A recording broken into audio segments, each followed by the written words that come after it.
Monsieur Alain Benguela est un juriste. Il est venu sur cette casquette et pas n'importe autre.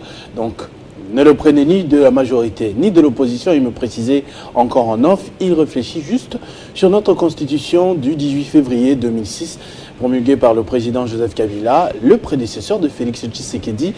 Et aujourd'hui, le président actuel semble avoir trouvé quelques cailloux dans les bottes et voudrait s'en débarrasser carrément, parce qu'il ne s'agit plus de révision, il parle de changement, que ce soit lui ou ses différents lieutenants. Monsieur Alain, bonsoir et bienvenue. Bonsoir, merci beaucoup. Merci de votre invitation, je suis très content de participer à votre émission.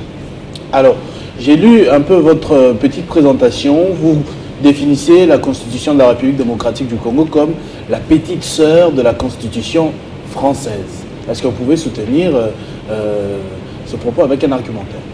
Ok, merci beaucoup de la parole. Je voudrais d'abord préciser ou rappeler que mon nom c'est Alain Mbembela. Mbembela. Alain Mbembela Kangebeni. Évidemment, je confirme cette thèse qui prétend, qui souligne que la Constitution de la République démocratique du Congo, 18 février 2006, constitue pratiquement la petite sœur de la Constitution française du 4 octobre 1958. Alors, les raisons sont claires, étant donné que si vous scrutez ou vous examinez la Constitution française, vous allez vous rendre compte qu'entre les lignes, et c'est vraiment notre Constitution.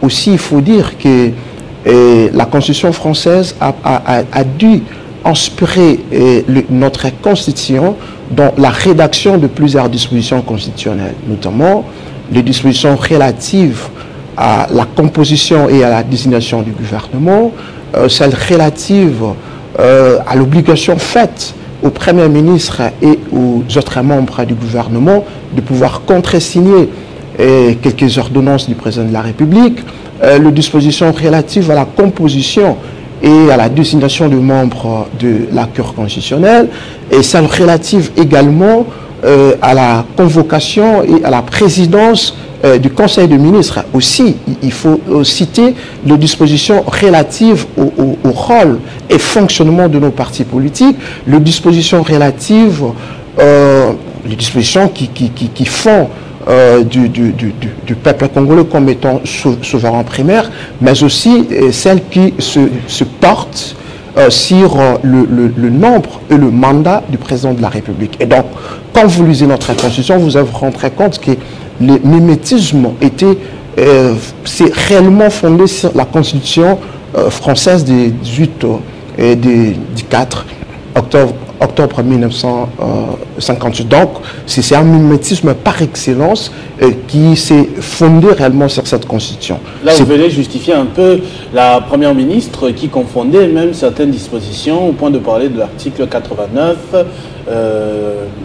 pensant parler de la Constitution congolaise alors qu'elle parlait des dispositions de la Constitution française.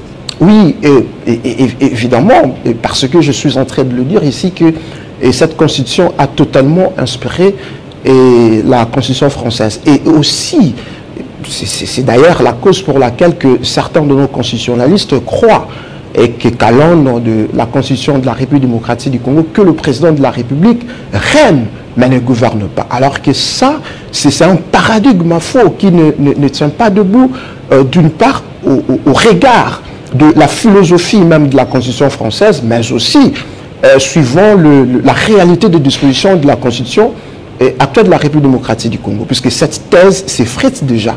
Ici, je voudrais signaler qu'au départ, la Constitution française était purement orléaniste, c'est-à-dire elle s'est caractérisée par deux points fondamentaux, notamment un président de la République qui ne devait pas gouverner seul, mais aussi un président de la République qui devait être taxé comme étant un simple modérateur de la vie politique. Alors que la donne, la réalité politique a totalement changé à partir de 1962 où est intervenue la modification de l'article 6 de la Constitution française qui désormais faisait en sorte que le président français soit élu directement par le peuple, c'est-à-dire au niveau de suffrage universel direct.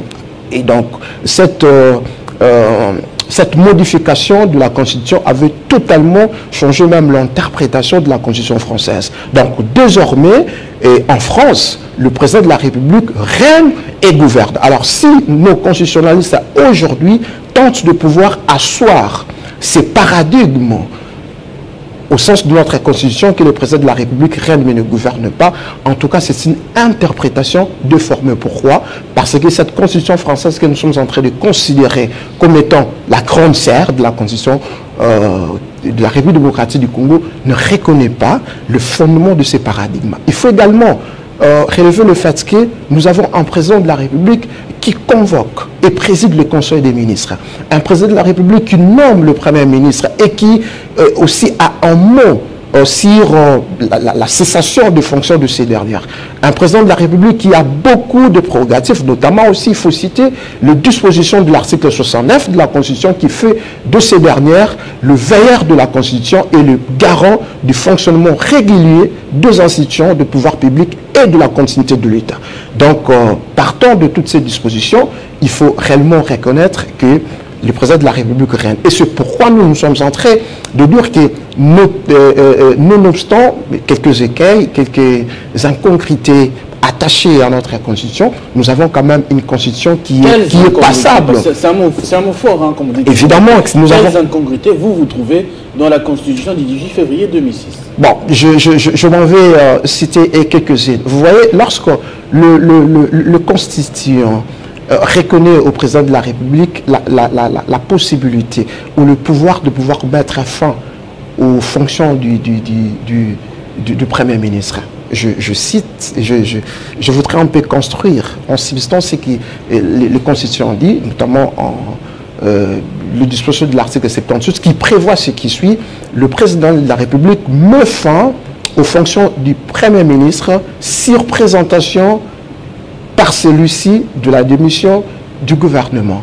Alors, cette question n'est pas, plutôt cette approche ou cette construction n'est pas tellement éloquente. Elle suscite beaucoup de confusion. On se pose la question, est-ce la cessation de fonction du Premier ministre elle intervient automatiquement du fait de la décision du président de la République, ou cette cessation de fonction devait attendre l'entérinement du Premier ministre par le dépôt de sa démission, le dépôt de la démission du gouvernement. Donc, il y a une certaine ambiguïté, alors que le Constitution devait être clair et éloquent pour nous dire, et pour donner plus de précision là-dessus. Mais aussi la question de la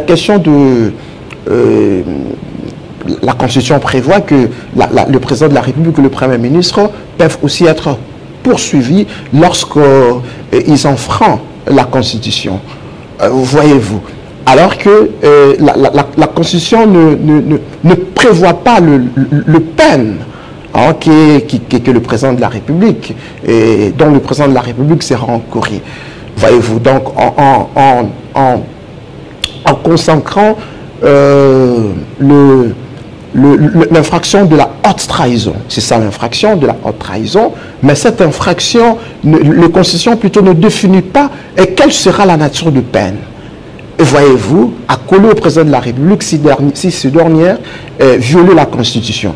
Alors que nous sommes des juristes, nous savons très bien qu'il y a le principe de délit et de peine. Alors que cette infraction n'est ni consacrée même par le code pénal.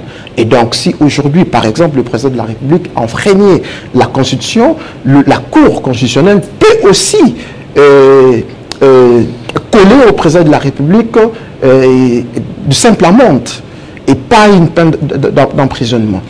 Aussi, il faut citer que le fait que le président, le constituant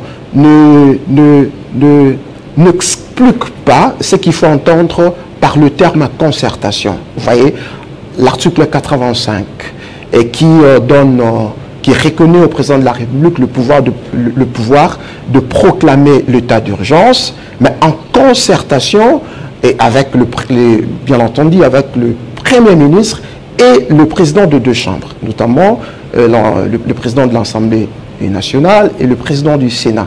Ces termes concertation n'est pas bien définis par la Constitution. Et donc, si c'est vrai que au cours de cette concertation, au cours de ces échanges entre le président de la République et notamment le Premier ministre et les deux présidents de chambre, n'aboutissaient pas, que prévoit en prospective la Constitution. Donc, vous allez vous rendre compte qu'il y a plusieurs questions sur lesquelles le Constitution n'est pas éloquent. Donc, il faut vraiment beaucoup de précision. La question de contre-saint, par exemple, c'est une question qui est dans la doctrine en parle suffisamment. Malheureusement, la Constitution reste silencieuse par rapport à cette question. Aujourd'hui, on ne sait pas réellement quelle est la portée réelle de contre-saint. Vous êtes journaliste, vous êtes mieux informé, vous allez vous rendre compte qu'en 2020, cela avait suscité beaucoup de débats. Lorsque le président de la République avait fait intervenir le ministre de la Défense afin de pouvoir contresigner les ordonnances du président de la République. Donc, il s'est réellement posé le vrai problème du contre-saint. Alors, le Constitution devait être plus éloquent pour nous dire quelle est la véritable portée juridique de contre-saint. Et donc, cette question ne devait pas seulement être reléguée au second rang, notamment à la doctrine. Donc, je crois que avec le temps, je pourrais passer pour essayer de recenser ici plusieurs autres inconcrétés de la loi fondamentale. Tout ce que vous avez cité quand même, selon votre réflexion, vous êtes contre un changement, vous préconisez plutôt une révision. Évidemment, je soutiens totalement la révision de la Constitution. Vous comprenez, parce que cette Constitution donne plus de pouvoir au président de la République. J'attends la réflexion de plusieurs personnes tendant à ce qu'on veut changer la Constitution pour modifier même le régime politique, c'est-à-dire aller vers le présidentialisme. Mais ça serait encore reculé. Vous savez, même en droit de l'homme, il y a un principe de contre-saint. Et comme nous avions déjà atteint un certain niveau de la maturité dans la démocratie, on ne peut plus régresser, puisque le présidentialisme, en quelque sorte, va pouvoir instaurer la dictature en République démocratique du Congo. Donc, je suis en train de dire aux uns et aux autres, notamment à ceux qui croient que le président de la République n'a pas peu de pouvoir au regard de cette Constitution, que ce n'est pas vrai, alors que le président de la République a autant de pouvoir. Les dispositions de l'article 69, qui fait du président de la République garant du fonctionnement régulier de la Constitution, reconnaît à ces derniers de pouvoir prendre toutes les dispositions utiles pour permettre, pour faciliter la continuité de l'État, c'est-à-dire en cas d'une crise au sommet de l'État, en cas d'un bras de fer qui naîtrait, par exemple, entre le président de la République et le Premier ministre, notamment le cas a été cité ici en 2020, on reconnaît au président de la République de pouvoir résoudre cette question, prendre des dispositions utiles, parce que c'est lui qui est le garant du bon fonctionnement des institutions. Il faut ici rappeler que la continuité de l'État ou le bon fonctionnement de l'État ne devait pas seulement... en fait, elle obéit à des exigences plus complexes que la seule préservation de l'État ou de la survie de l'État. En des moments de guerre ou lorsqu'il s'agit de l'état d'urgence ou à des moments où les circonstances exceptionnelles de l'État